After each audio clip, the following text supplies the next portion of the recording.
প্রিয় শিক্ষার্থী বন্ধুরা, তোমাদেরকে ইজি লার্নিংয়ের পক্ষ থেকে স্বাগত জানাই। আজকের ভিডিওতে 2021 সালের এইচএসসি পরীক্ষায় অংশগ্রহণকারী শিক্ষার্থীদের ফিন্যান্স, ব্যাংকিং ও বিমা দ্বিতীয় পত্র অ্যাসাইনমেন্টের সমাধানটি করে দিচ্ছি। এটি হচ্ছে তোমাদের তৃতীয় সপ্তাহের অ্যাসাইনমেন্ট। এখানে লক্ষ্য করো প্রশ্নটি, এটি হচ্ছে তোমাদের ফিন্যান্স, ব্যাংকিং ও বিমা দ্বিতীয় পত্র দ্বিতীয় অ্যাসাইনমেন্টের ক্রমিক নং 2। অধ্যায়টা হচ্ছে প্রথম অধ্যায়, ব্যাংক ব্যবস্থার প্রাথমিক ধারণা। এখান থেকে দেওয়া হয়েছে অ্যাসাইনমেন্টের নির্দিষ্ট কলামে লক্ষ্য করো, বলছে যে বাংলাদেশের ব্যাংকিং ব্যবস্থা ও অর্থনৈতিক উন্নয়নের পারস্পরিক সম্পর্ক বিশ্লেষণ। তো তোমরা তোমাদের অ্যাসাইনমেন্টের শিরোনাম হিসেবে এইটুকু লিখবে, বাংলাদেশের ব্যাংকিং ব্যবস্থা ও অর্থনৈতিক উন্নয়নের পারস্পরিক সম্পর্ক বিশ্লেষণ, এইটুকু তোমরা শিরোনামে লিখবে। এরপরে তোমাদের যে কাজগুলো করতে হবে, যে প্রশ্নগুলো দিয়েছে সেগুলো লক্ষ্য করো।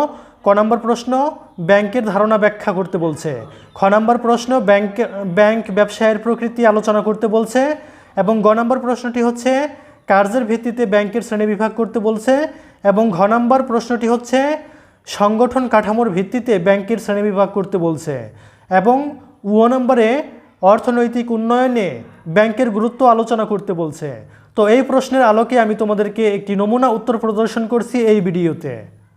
ক নাম্বার প্রশ্নের উত্তর, ব্যাংকের ধারণা।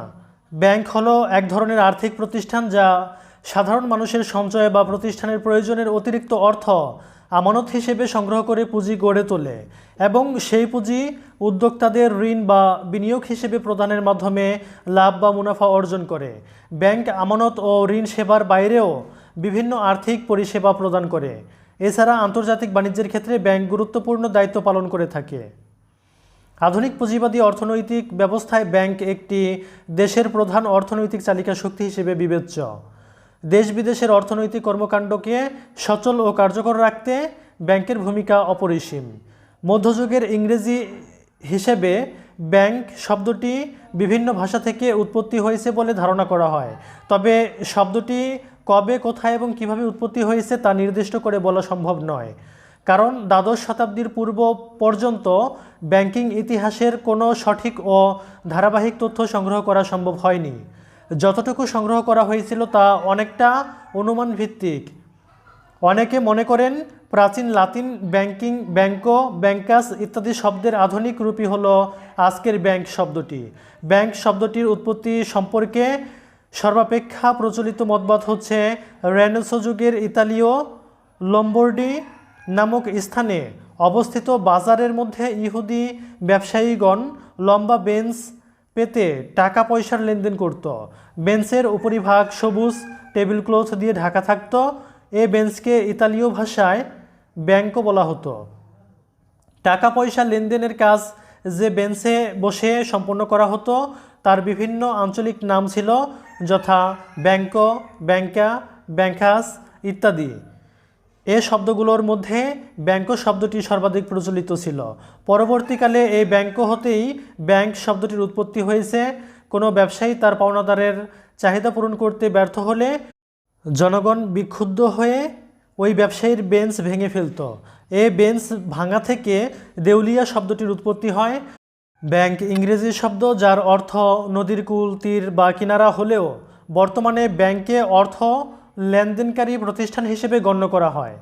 ব্যক্তি কিংবা রাষ্ট্রীয় সঞ্চয়, লেনদেন ইত্যাদির গুরুত্বপূর্ণ মাধ্যম হিসেবে কাজ করে থাকে এই প্রতিষ্ঠান। ব্যাংক ব্যক্তি কর্তৃক প্রদায় সঞ্চিত অর্থ জমা রাখে এবং ওই অর্থ ব্যক্তি কিংবা প্রতিষ্ঠানে ঋণ বা বিনিয়োগ হিসেবে প্রদান করে তাদের ব্যবসায়িক কার্যক্রম পরিচালনা করে। এটি নির্দিষ্ট সময় বা মেয়াদান্তে গ্রাহকের জমাকৃত অর্থের উপর সুদ বা মুনাফা প্রদান করে। খ নম্বর প্রশ্নের উত্তর, ব্যাংক ব্যবসায়ের প্রকৃতি।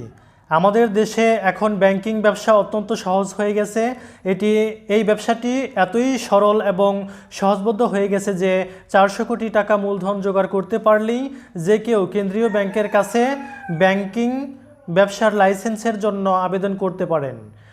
ব্যাংক কোম্পানি আইন 1991 এর 5 এর ত উপধারা অনুযায়ী ব্যাংক ব্যবসা অর্থ কর্য প্রদান বা বিনিয়োগের উদ্দেশ্যে জনসাধারণের নিকট হইতে টাকার এইরূপ আমানত গ্রহণ করা যাহা চাহিবা মাত্র বা অন্য কোনোভাবে পরিশোধযোগ্য এবং চেক, ড্রাফট, আদেশ বা অন্য কোনো পদ্ধতিতে প্রত্যাহারযোগ্য। সাধারণত ব্যাংকের কার্যাবলীকে ব্যাংকিং হিসেবে অভিহিত করা হয়। ব্যাংকসমূহ সময়ের সাথে সাথে গ্রাহক চাহিদা মেটাতে বিভিন্ন ব্যাংকিং সেবা বা পরিষেবা দিয়ে আসছে।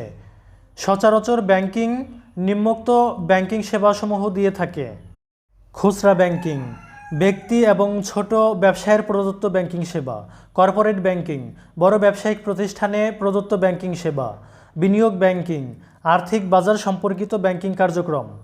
বেসরকারি উদ্যোগে গঠিত ব্যাংকসমূহের ব্যাংকিং কার্যক্রমের মূল উদ্দেশ্য মুনাফা অর্জন করা। অন্যদিকে রাষ্ট্র মালিকানাধীন ব্যাংকের ক্ষেত্রে মুখ্য উদ্দেশ্য থাকে জনগণকে ব্যাংকিং সেবা দেয়া। গ নম্বর প্রশ্নের উত্তর: কার্যের ভিত্তিতে ব্যাংকের শ্রেণীবিভাগ। বিভিন্ন ধরনের কাজের ভিত্তিতে ব্যাংকের শ্রেণীবিভাগ নিচে আলোচনা করা হলো। 1. কেন্দ্রীয় ব্যাংক। যে ব্যাংক দেশের মুদ্রা প্রচলন করে এবং মুদ্রা বাজারের নিয়ন্ত্রণ ও পরিচালনার দায়িত্ব পালন করে তাকে কেন্দ্রীয় ব্যাংক বলে। বাংলাদেশ ব্যাংক আমাদের কেন্দ্রীয় ব্যাংক। 2. বাণিজ্যিক ব্যাংক। বাণিজ্যিক ব্যাংক মুনাফা অর্জনের লক্ষ্যে অল্প সুদে জনগণের অর্থ আমানত হিসেবে সংগ্রহ করে এবং বেশি সুদে ওই অর্থ অন্য কোনো ব্যক্তি বা প্রতিষ্ঠানকে ঋণ দেয়। এছাড়া বাণিজ্যিক ব্যাংকগুলো মক্কেলের পক্ষে অর্থ আদায় ও পরিশোধ করে, অর্থ এক স্থান থেকে অন্য স্থানে স্থানান্তর ও বিলবাট্টা করে। বাণিজ্যিক ব্যাংক কেন্দ্রীয় ব্যাংকের অধীনে পরিচালিত। বাংলাদেশের সোনালী ব্যাংক ও অগ্রণী ব্যাংক বাণিজ্যিক ব্যাংকের উদাহরণ। 3. সমবায় ব্যাংক। সমবায় ব্যাংক সমবায় আইনের আওতায় গঠিত ও পরিচালিত হয়। সমবায় ব্যাংক সদস্যদের ক্ষুদ্র ক্ষুদ্র সঞ্চয় আমানত হিসেবে জমা নিয়ে মূলধন গঠন করে এবং সমিতির সদস্যদের অর্থনৈতিক কল্যাণে অল্প সুদে তাদের ঋণ দেয়। সমবায় ব্যাংক বাণিজ্যিক ব্যাংকের মতো মুনাফা অর্জনের উদ্দেশ্যে পরিচালিত হয় না, বরং সদস্যদের আর্থিক কল্যাণের উদ্দেশ্যে পরিচালিত হয়, যেমন মার্কেন্টাইল কোঅপারেটিভ ব্যাংক লিমিটেড। 4. কৃষি ব্যাংক। কৃষি ব্যাংক দেশের কৃষি খাতের উন্নয়নের লক্ষ্যে গঠিত বিশেষায়িত ব্যাংক। কৃষি ব্যাংকের কাজ হল কৃষকদের কৃষি যন্ত্রপাতি, সার, কীটনাশক, বীজ ইত্যাদি কেনার জন্য ঋণ দেওয়া। 5. শিল্প ব্যাংক। শিল্প খাতের উন্নয়নের লক্ষ্য নিয়ে এই ব্যাংক গঠিত ও পরিচালিত হয়। শিল্প ব্যাংকের মূল কাজ হল শিল্প উদ্যোক্তাদের দীর্ঘমেয়াদী ঋণ দেওয়া, পরামর্শ দেওয়া ও ক্ষেত্রবিশেষে প্রতিনিধিত্বমূলক কার্য সম্পাদন করা। বাংলাদেশ উন্নয়ন ব্যাংক লিমিটেড একটি শিল্প ব্যাংক। 6. বৈদেশিক বিনিময় ব্যাংক। যে ব্যাংক বৈদেশিক বাণিজ্যে, অর্থ সংস্থান এবং বৈদেশিক বিনিময় ও লেনদেন নিষ্পত্তিতে সহযোগিতা করার উদ্দেশ্যে প্রতিষ্ঠিত হয় তাকে বিনিময় ব্যাংক বলে। এ ধরনের ব্যাংক আমদানি ও রপ্তানি প্রতিষ্ঠানগুলোকে বৈদেশিক বাণিজ্যের জন্য ঋণ দেয়, তাদের জন্য প্রত্যয়নপত্র ইস্যু করে এবং বৈদেশিক মুদ্রার বিনিময় হার নির্ধারণ করে আমদানি রপ্তানি দেনা পাওনা পরিশোধে সহায়তা করে। 7. বিনিয়োগ ব্যাংক। দেশের শিল্প খাতে দীর্ঘমেয়াদী মূলধন সরবরাহ করার জন্য যে বিশেষায়িত ব্যাংক প্রতিষ্ঠিত হয় তাকে বিনিয়োগ ব্যাংক বলে। দীর্ঘমেয়াদী ঋণ দেওয়ার পাশাপাশি এ ধরনের ব্যাংক ইকুইটি পার্টিসিপেশন অর্থাৎ মূলধন অংশীদারিত্বের মাধ্যমেও শিল্প খাতে অর্থায়ন করে। ইনভেস্টমেন্ট কর্পোরেশন অব বাংলাদেশ বিনিয়োগ ব্যাংকের উদাহরণ। 8. Merchant bank.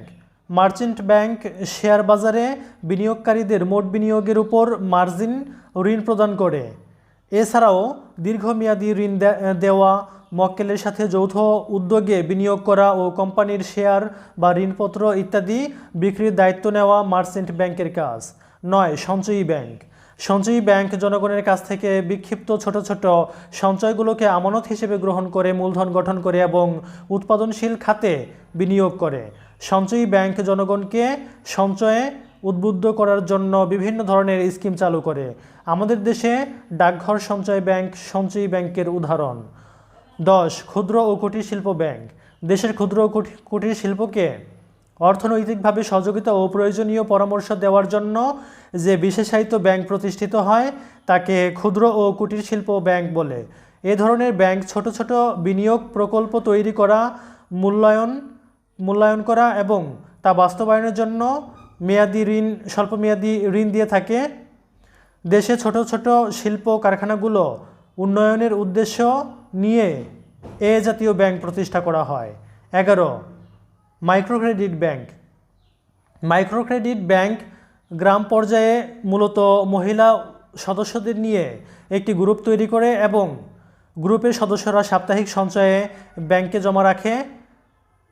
জমার পরিমাণ একটি নির্দিষ্ট অঙ্কে পৌঁছালে নির্ধারিত কিছু ক্ষুদ্র প্রকল্পের জন্য ঋণ দেওয়া হয়। মাইক্রোক্রেডিট ব্যাংক এর একটি মৌলিক বৈশিষ্ট্য হল এরূপ ব্যাংক কোনো সম্পদের জামানত ছাড়াই ঋণ মঞ্জুর করে। গ্রামীণ ব্যাংক মাইক্রোক্রেডিট ব্যাংকের একটা উদাহরণ। 5. আঞ্চলিক ব্যাংক। যখন কোনো একটি দেশের নয় বরং কয়েকটি দেশের সমন্বয়ে একটি নির্দিষ্ট অঞ্চলের অর্থনৈতিক উন্নয়নের লক্ষ্যে কোনো ব্যাংক প্রতিষ্ঠিত হয় তখন তাকে আঞ্চলিক ব্যাংক বলে।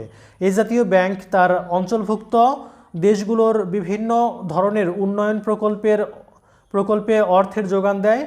এশিয়ান উন্নয়ন ব্যাংক আঞ্চলিক ব্যাংকের একটি প্রকৃষ্ট উদাহরণ।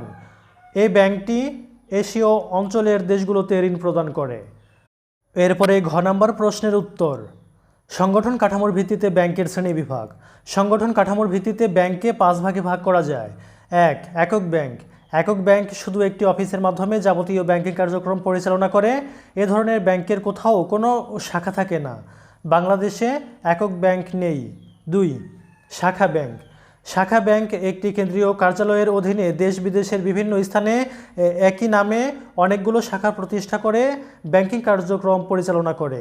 বাংলাদেশে কেন্দ্রীয় ব্যাংক বাংলাদেশ ব্যাংক ব্যতীত সব ব্যাংকই শাখা ব্যাংক প্রতিষ্ঠা করে ব্যাংকিং কার্যক্রম পরিচালনা করতে পারে। 3. Chain bank. চেইন ব্যাংক ব্যবস্থায় একাধিক ব্যাংক তাদের নিজস্ব মূলধন, কর্মচারী ও স্বাধীন সত্তা বজায় রেখে পারস্পরিক সমঝোতা ও সহযোগিতার ভিত্তিতে ব্যাংকিং কার্যক্রম পরিচালনা করে। চেইন ব্যাংকের মূল উদ্দেশ্য হল একজাতীয় ব্যাংকগুলোর মধ্যে পারস্পরিক প্রতিযোগিতা কমানো। সাধারণত চেইন ব্যাংকের আওতাধীন ব্যাংকগুলোর পরিচালনা বোর্ডে মালিকানাগত কারণে এই ব্যক্তি বা পরিবারের অংশগ্রহণ দেখা যায়। বাংলাদেশে এ ধরনের ব্যাংক নেই, তবে কয়েকটি ব্যাংক মিলে সিন্ডিকেট করে কোনো শিল্পে ঋণ দিতে পারে। 4. Group bank. যখন কোনো একটি আর্থিক প্রতিষ্ঠান নিজেই কতগুলো ছোট ছোট ব্যাংক গঠন করে অথবা একাধিক ব্যাংকের অধিকাংশ শেয়ার কিনে নিয়ে তাদের উপর নিয়ন্ত্রণ প্রতিষ্ঠা করে তখন তা গ্রুপ ব্যাংক নামে পরিচিত হয়। এই ক্ষেত্রে নিয়ন্ত্রণকারীর আর্থিক প্রতিষ্ঠানকে হোল্ডিং কোম্পানি এবং সদস্য ছোট ব্যাংকগুলোকে সাবসিডিয়ারি কোম্পানি বলে। অর্থাৎ হোল্ডিং কোম্পানি ও সাবসিডিয়ারি কোম্পানির সমন্বয়ে গ্রুপ ব্যাংক প্রতিষ্ঠিত হয়। 5. মিশ্র ব্যাংক। মিশ্র ব্যাংকিং ব্যবস্থায় আমানত ব্যাংকিং ও বিনিয়োগ ব্যাংকিং এর সাথে সংশ্লিষ্ট সকল সুবিধা একই সঙ্গে প্রদান করা হয়। মিশ্র ব্যাংক জনগণের আমানত গ্রহণ করার পর আবার লাভজনক খাতে বিনিয়োগ সহ দীর্ঘমেয়াদী ঋণ মঞ্জুর করে।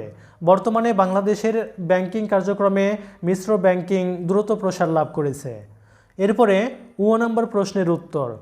অর্থনৈতিক উন্নয়নে ব্যাংকের গুরুত্ব। 1. সঞ্চয় গ্রহণ ও মূলধন গঠন। উন্নয়নশীল দেশে অনেক সময় গ্রহণযোগ্য মূলধন থাকা সত্ত্বেও বিক্ষিপ্ত অবস্থায় থাকে। এসব দেশে বাণিজ্যিক ব্যাংক মূলধন গঠন এবং সংগ্রহে গুরুত্বপূর্ণ ভূমিকা পালন করে থাকে। জনগণের অব্যবহৃত এবং উদ্বৃত্ত সঞ্চয় সংগ্রহ করে বিভিন্ন উৎপাদনশীল কাজে বিনিয়োগের সুযোগ সুবিধা সৃষ্টি করতে পারে। একটি দেশের অর্থনৈতিক পরিকল্পনা মূলধনের উপর নির্ভরশীল। উন্নয়নের জন্য যে মূলধন প্রয়োজন তা বেশিরভাগ দেশে নেই। এসব দেশের অনগ্রসরতার প্রধান কারণ মূলধনের স্বল্পতা। মূলধন সৃষ্টির জন্য দরকার সঞ্চয়, আর এ সঞ্চয় গ্রহণ করে বাণিজ্যিক ব্যাংক দেশের অর্থনৈতিক উন্নয়নে বিরাট ভূমিকা রাখছে। 2. ঋণদান। যে কোনো দেশের অর্থনৈতিক উন্নয়নে ব্যাংক অত্যন্ত গুরুত্বপূর্ণ ও কার্যকরী ভূমিকা পালন করে। যে কোনো ধরনের ব্যবসা বাণিজ্য এমনকি কৃষি উৎপাদন পরিচালনা করার জন্য অর্থের প্রয়োজন হয়। সকলের কাছে সঞ্চয় নাও থাকতে পারে। এক্ষেত্রে ব্যাংক থেকে ঋণ নিয়ে উৎপাদন কার্যক্রম পরিচালনা করা যায়। এতে দেশের অর্থনীতির চাকা সচল রাখা সম্ভব হয়। বাণিজ্যিক ব্যাংকগুলো গ্রহণকৃত আমানতের একটি অংশ আমানতদারীদের দাবি মেটানোর পর নিজেদের কাছে তারল্য হিসেবে রেখে দেয়। এর অংশ ব্যবসায়ী, শিল্প প্রতিষ্ঠান ও জনগণকে ঋণ হিসেবে প্রদান করে। 3. বিনিয়োগের মাধ্যম সৃষ্টি। ব্যাংকিং ইতিহাসের প্রথম দিকে বাণিজ্যিক ব্যাংকগুলো নোট প্রচলন করতে পারলেও বর্তমানে এই দায়িত্ব এ দায়িত্বে নিয়োজিত করা হয় দেশের কেন্দ্রীয় ব্যাংকে, কিন্তু বাণিজ্যিক ব্যাংক চেক, হুন্ডি, বন্ড, ঋণপত্র, সিকিউরিটিজ, ড্রাফট, পে অর্ডার ইত্যাদি বিনিময়ের মাধ্যম সৃষ্টি করে থাকে। এর ফলে লেনদেন ও বাণিজ্যিক কার্যক্রমে গতিশীলতা সৃষ্টি হয়, যা ব্যবসা বাণিজ্যের ইতিবাচক হিসেবে কাজ করে থাকে। 4. অর্থের স্থানান্তর। বাণিজ্যিক ব্যাংক ব্যবসায়ীদের সুবিধার্থে এক স্থান হতে অন্য স্থানে সহজে ও নিরাপদে অর্থ স্থানান্তরের সুযোগ দিয়ে থাকে। এমনকি ব্যবসায়ীদের টাকা এক দেশ থেকে অন্য দেশে স্থানান্তর করে থাকে। এক্ষেত্রে অবশ্য উক্ত ব্যাংকগুলোর শাখা ও তাদের প্রতিনিধি এই সকল কাজের দায়িত্বে নিয়োজিত থাকে। এ ধরনের কার্যক্রম দ্বারা ব্যবসায়ীদের আর্থিক ঝুঁকি থেকে চিন্তামুক্ত করে। অবশেষে বলা যায়, আধুনিক পুঁজিবাদী অর্থনৈতিক ব্যবস্থায় ব্যাংক একটি দেশের প্রধান অর্থনৈতিক চালিকা শক্তি হিসেবে বিবেচ্য। দেশ বিদেশের অর্থনৈতিক কর্মকাণ্ডকে সচল ও কার্যকর রাখতে ব্যাংকের ভূমিকা অপরিসীম। ব্যক্তি কিংবা রাষ্ট্রীয় সঞ্চয়, লেনদেন ইত্যাদির গুরুত্বপূর্ণ মাধ্যম হিসেবে কাজ করে এ প্রতিষ্ঠান। ধন্যবাদ সবাইকে সাথে থাকার জন্য। ভিডিওটি শেয়ার করে দিও।